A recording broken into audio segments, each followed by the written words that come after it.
Major funding for KPBS Evening Edition has been made possible in part by Bill Howe Family of Companies, providing San Diego with plumbing, heating and air, restoration, flood and remodeling services for over 40 years. Call 1-800-BILL-HOWE or visit billhowe.com. And by the Conrad Prebys Foundation, Darlene Marco Shiley, and by the following.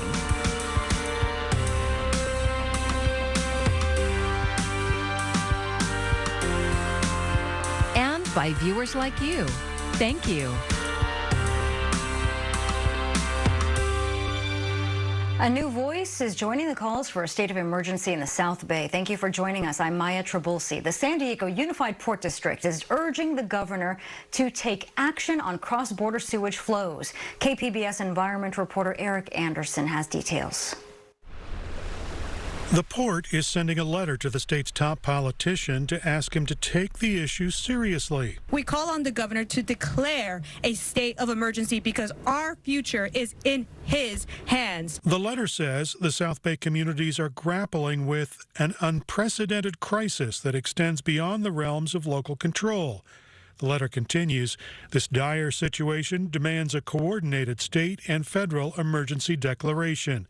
South Bay officials say it's a situation that should concern everyone. We're standing next to the biggest environmental emergency in the United States right now, but the state of California and the federal government are not acting like it. There is a federal plan to make improvements on both sides of the international border, but the U.S. government has only approved about a third of the estimated $900 million needed to repair and build the infrastructure.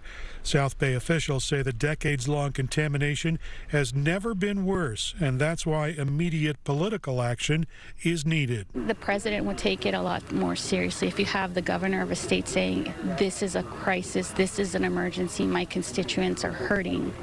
You need to speed up this process and not wait 5-7 years, which is the approximate timeline that we're being given if everything goes according to plan and the funding is secured, which are big ifs. When that money will come and when those repairs will be made remains an open question for a community that has struggled for decades with sewage contamination.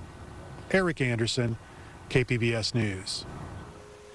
Billions of federal dollars will soon be up for grabs to help local, state, and tribal agencies for climate projects. The Biden administration is asking for detailed plans from applicants to reduce planet warming pollution. A total of $4 billion is available, and individual grants max out at $500 million. The money comes from the Inflation Reduction Act. Applications are due in the spring, with the money hitting agency accounts next fall. San Diegans will have to pay more for one of their basic utilities soon. A series of water rate hikes will be imposed on city customers, totaling nearly 20%. The increase won't come all at once. The plan is to phase it in over a 2-year period. Up first is a 5% increase in December. The San Diego City Council approved the proposal in a 5-3 vote following a public hearing on Tuesday. This November, Fallbrook and Rainbow residents will vote on whether to leave the San Diego Water Authority. A recently passed state bill stemming from the messy water divorce could make it harder for other agencies to leave in the future.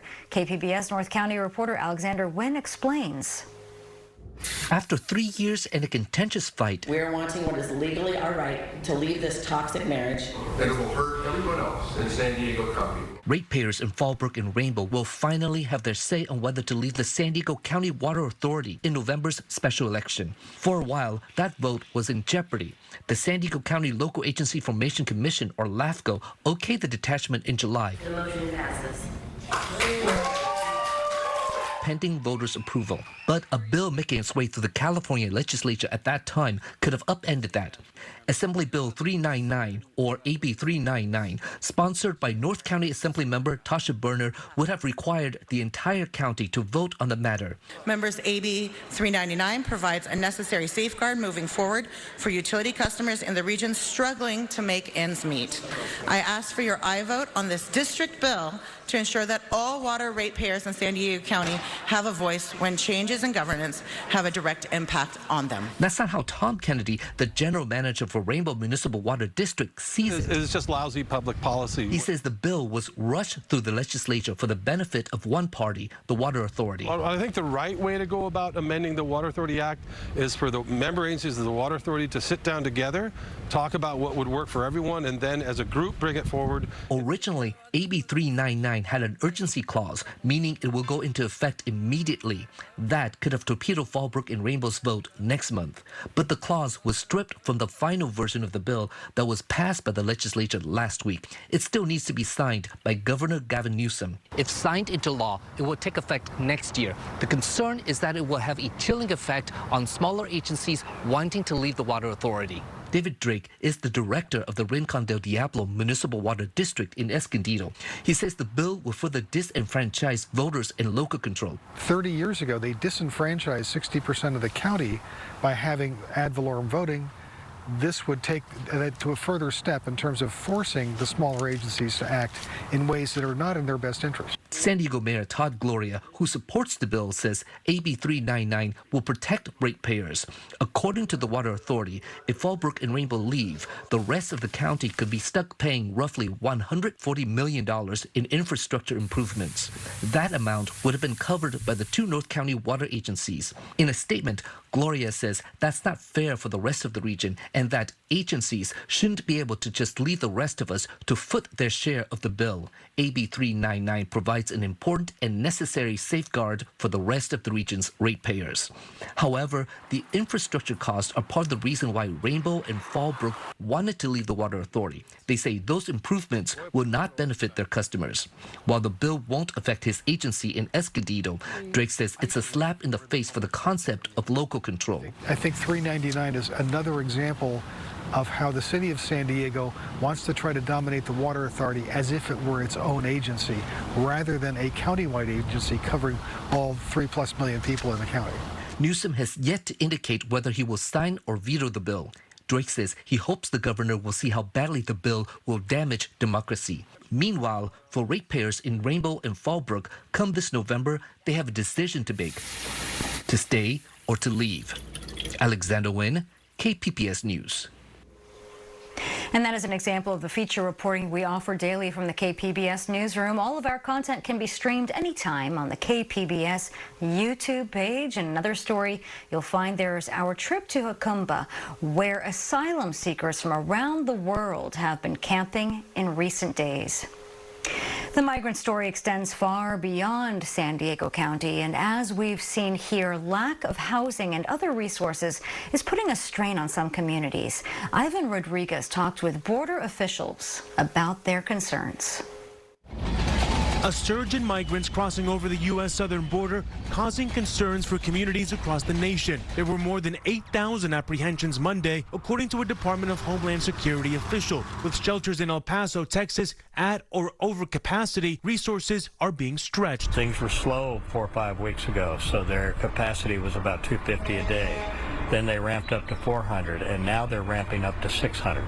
The rising number of migrants coming in causing tension in communities far from the southern border. On Staten Island, 10 people were taken into custody as protesters blocked a bus carrying migrants. New York City's mayor condemning their actions. I say to those who believe they're going to use violence by throwing bottles at police officers and migrants, we're not going to accept that. The surge in Arizona is causing long wait times at the border. The mayor of Nogales calling on Washington for help. My main concern is I hope Washington comes and visits us and looks at the real picture. Amid the uptick in arrivals, migrant families pose a unique set of challenges for officials. Last week, an independent court monitor found that in rare cases, children were temporarily separated from their parents while in processing centers. A Customs and Border Protection spokesperson maintains the agency prioritizes keeping families together. An official with the agency said sometimes separations are carried out amid overcrowding in the interest of safety. We want to treat everybody with dignity and respect and bring the folks in as we can. Ivan Rodriguez, KPBS News. We are in the midst of the Jewish high holidays this week, while also dealing with a recent rash of anti-Semitic attacks across the county. Today, students at the La Jolla Country Day School paused their regular classwork to be part of the Butterfly Project. It uses art to remember the 1.5 million children killed in the Holocaust. Here's KPBS education reporter MG Perez. And go! 5 steps back. Somewhere in the chaos of this moment, all 1,180 students of the La Jolla Country Day School worked together on the football field this morning to form human butterflies. And 5 steps forward. Steps were supposed to simulate flapping wings. So you have to treat this like a real butterfly and be nice and delicate with it. The collaboration started in the classrooms. No math or science lessons today. Instead, students from pre-K to 12th grade came together to paint ceramic butterflies in an art project to remember the millions of Jews killed in the Holocaust. Some of them were as young as 6 months old and really just got their futures taken from them. So it's all about honoring them and putting their life in color again and being able to hold something that really reimagines one of these kids. I have Asher, and he lived in Białystok, Poland. 8th grader Gia Gupta is working with 3rd grader Eva Lugette. Every stroke of the paintbrush is intentional and dedicated to Asher Rosenbaum and his short life. There is no record of his age or the date he died in a Nazi concentration camp. Red means like love, and I love the color red, and blue means like if somebody's sad, you can lift them up and make them happy. I think that it was cut short before he could really, well, in a way, get out of his cocoon. I did not ride a bike. Students also sang in remembrance of those lost in history's darkest time on the campus that has a permanent artistic butterfly garden that often attracts the real thing. Ben Midler is a 95-year-old Holocaust survivor who came to share his story with students. The story of the family he left in hiding at their home in Poland while he was sent to 6 different concentration camps. I thought this my family was left in the hiding place, maybe they're still alive. That give me the strength to do anything in my power to move just to stay alive. And what happened to the rest of your family? The rest of my family died. But he lived, and so does the memory of those who will never be forgotten anytime a butterfly spreads its wings. MG Perez, KPBS News. Being a parent isn't easy. Add on premature births or pregnancy complications and it can be even harder.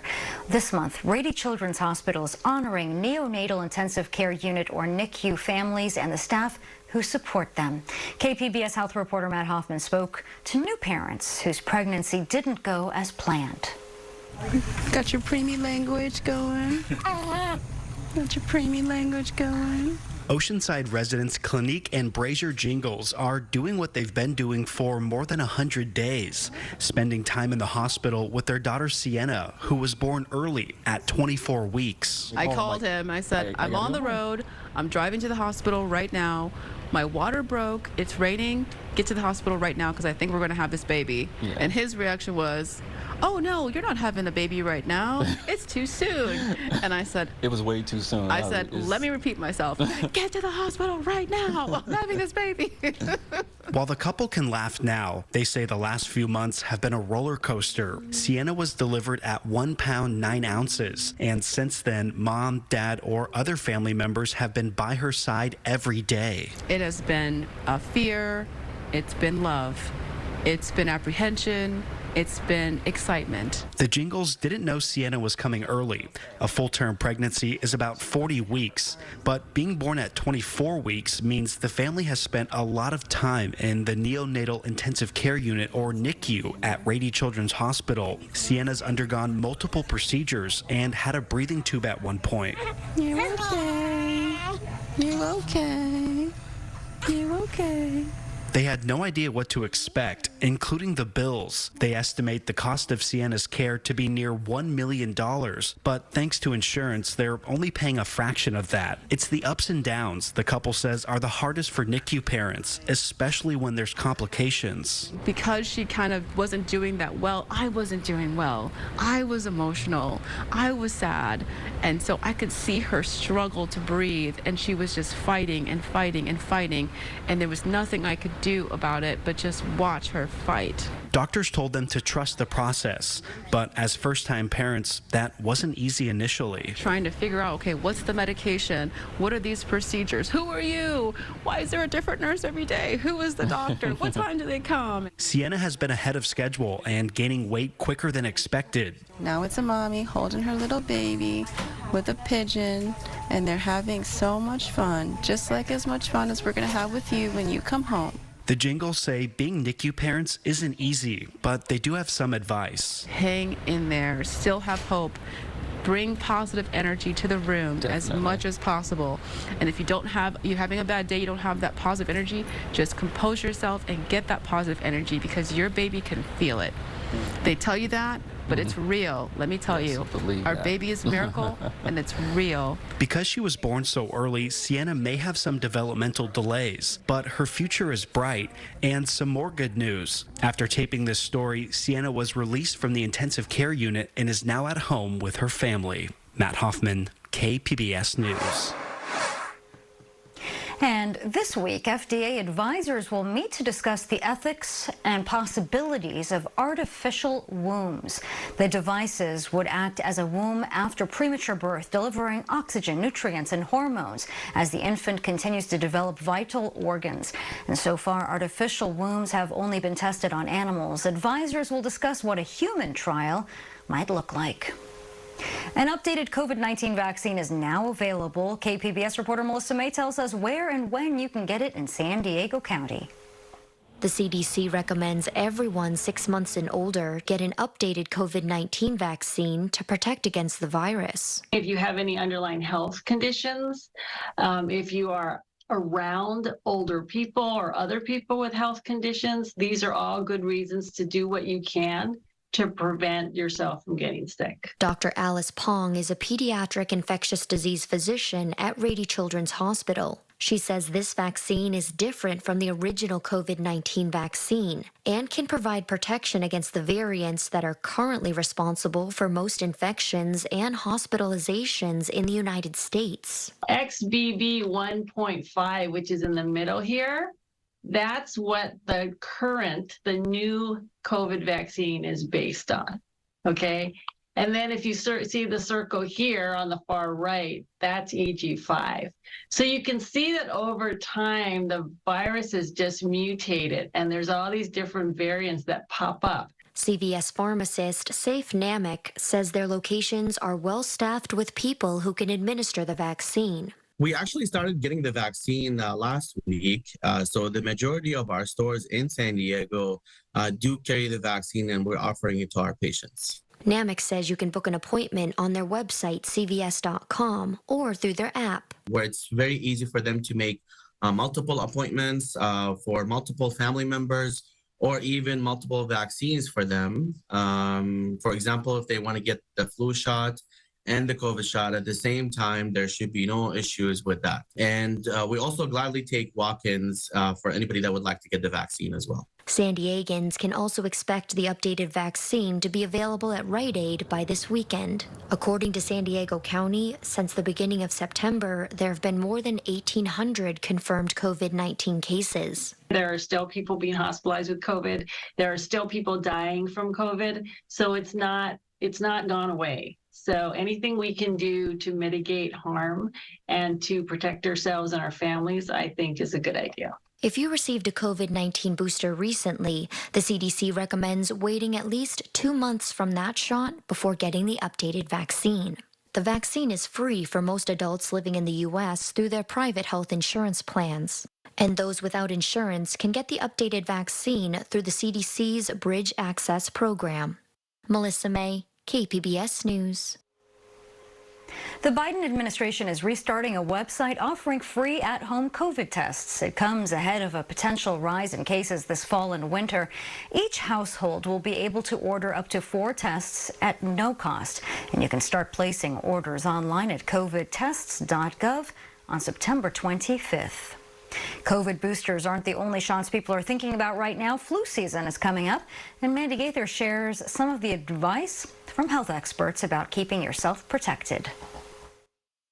It's that time of year again. RSV, COVID-19, and flu, a potential triple threat this fall. We want to get ahead of it and encourage people to get a flu shot now. Last flu season, there were at least 27 million flu cases, 300,000 flu hospitalizations, and 19,000 deaths related to flu. While the U.S. Centers for Disease Control and Prevention says that vaccinations reduce the risk of flu hospitalization by about 50%, fewer than half the country got the flu shot last season. The CDC says September and October are optimal times to be vaccinated. We're actually expecting that the flu shot that we have available will work very well and be very effective once the flu is in the Northern Hemisphere. The CDC says the African American and Hispanic communities are at higher risk for serious outcomes from the flu, but have been less likely to get vaccinated.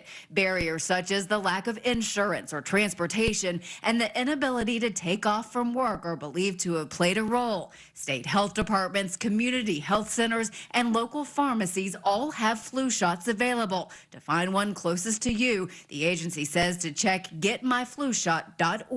It's a way to just be prepared, knowing that the flu is coming. For Health Minute, I'm Mandy Gaither.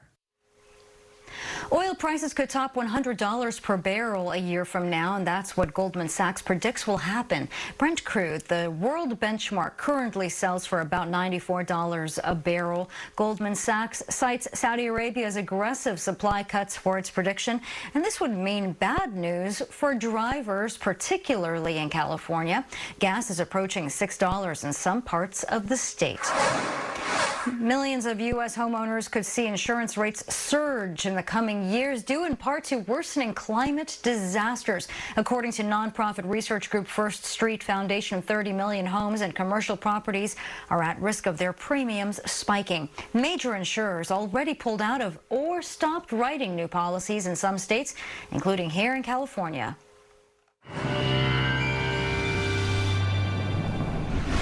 And let's take a look at our weather headlines as we're still tracking some cooler conditions. Temperatures running a bit below the historical averages. Winds are picking up too, especially into the mountains and the deserts. We will be warming up by the time we head into the weekend. Let's take a look at what we can expect throughout tonight as temperatures will drop to the 60s for Borrego Springs, 50s in Mount Laguna, San Diego down to about 65 in Oceanside. Your temperatures dropping into the lower 60s. Heading into the day on Thursday, there's those windy conditions out of the west and of the southwest. Otherwise, temperatures staying a little bit cooler through a lot of the area as we head into the day on Thursday. Temperature-wise, throughout the day tomorrow, we only get up to 88 in Borrego Springs, low 60s into Mount Laguna, and we'll have some of those low clouds as we start the day into Oceanside, into Chula Vista, and we'll get some sunshine throughout the afternoon into San Diego. There's the warmer temperatures moving back in, feeling pretty pleasant as we do wrap up our week. Friday should be a great day to get out and enjoy. Looking at the coast over the next couple of days, as we will be dealing with some low clouds. Hopefully those break by the afternoon. Temperatures into the mid-70s. Friday, temperatures into the lower 70s, and then a slow warming trend as we head into the weekend, but overall staying very pleasant along the coast. We move further inland where we will still have some low clouds making their way in. 74 on Thursday, 76 on Friday, and then temperatures gradually increase before we're back to 80 degrees by the time we head into Sunday. A bit breezy into the mountains as we head into the day Thursday, but plenty of sunshine, low 60s. Heading into Friday, 64, and temperatures will stay cool as we head into Saturday and Sunday, and Monday temperatures back into the mid-60s. Into the deserts we go, where we could also have some breezy conditions, but temperatures stay rather comfortable as we head into Thursday and Friday, with temperatures only into the upper 80s, drop into the 50s Thursday night, and then back into the 90s by the time we head into the day Saturday, and temperatures continue to stay warm Sunday into Monday. For KPBS News, I'm Mariela Scalise. The ice might be breaking into major ongoing labor strikes. Unions for auto workers and entertainment writers are talking with management in their industries. Laura Aguirre updates us on today's movement. On day 6 of the auto workers strike, the clock is ticking. The union says more plants will strike if executives at the Big Three don't offer better contracts by noon on Friday. An impasse continues over demands like wage increases, pensions, and a 4-day work week. Well, I have a problem with the approach the union's taking. Let's pay people what they deserve, but let's not be paying for people not to work. I stand with the striking UAW workers. They deserve to share in these record profits that the executives are taking home. The UAW, Ford, and GM are in talks Wednesday, says a source familiar with negotiations, adding the union meets with Stellantis, which owns Chrysler, Jeep, Dodge, and Ram, on Thursday. Union screenwriters, producers, and actors have been picketing for weeks, but talks between writers, producers, and major studios resumed Wednesday. Key sticking points: higher pay, streaming data transparency, and how artificial intelligence is used. I support WGA and SAG as it relates to their existential stress as it relates to streaming and how it's radically changing the business model as it relates to artificial intelligence. I don't want industry, studios to be able to use my likeness in perpetuity. We're striking as a whole because we're a family. And if one artist is struggling, we're all struggling. I'm Laura Aguirre for KPBS News. And here's a look at what we're working on for tomorrow in the KPBS newsroom. NPR's Morning Edition has an interview with Senator Bernie Sanders on the auto workers' strike and the national discussion on economic equality. And you can find tonight's stories on our website, kpbs.org. Thank you for joining us. I'm Maya Trabulsi. Good night.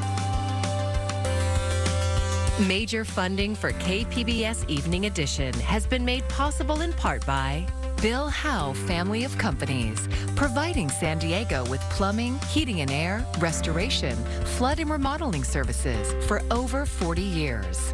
Call 1-800-BILL-HOWE or visit billhowe.com. And by the Conrad Prebys Foundation, Darlene Marco Shiley. And by the following: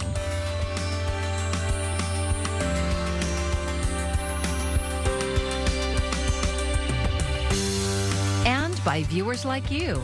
Thank you.